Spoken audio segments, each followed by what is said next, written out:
Sinabi ni Palace Press Officer Claire Castro na ang Facebook post na kanyang ipinagpablatter ay inilathala ng luminous post na inuugnay kina Atty. Trixie Angeles Cruz at Ahmed Paglinawan at naging dahilan ng kanyang pag-aalala matapos itong mag-viral. Ayon kay Castro, pinag-aaralan pa niya ang posibilidad ng pagsasampa ng kaso habang pinili muna niyang ipablatter sa NBI ang insidente upang magkaroon ng opisyal na record at magsilbing batayan ng posibleng investigasyon ng mga otoridad. Sabi kasi nila na kapag nilaglag ka ng humans mo, appendix at coccyx mo lang ang walang latay, resulta ng mga pinagagawa mo.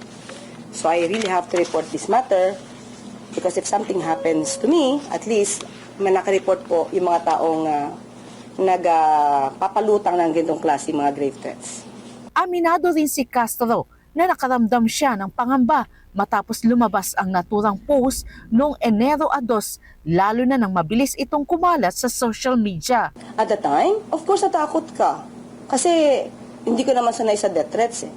Pero kasi sabihin na appendix mo lang ang walang latay, iba ang ibig sabihin nun.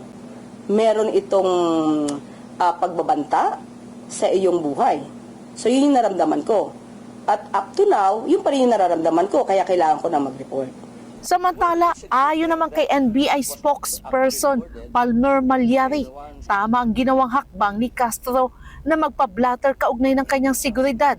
Anya, mahalaga ang pagkakaroon ng opisyal na record, lalo na kung sakaling burahin ang nasabing post.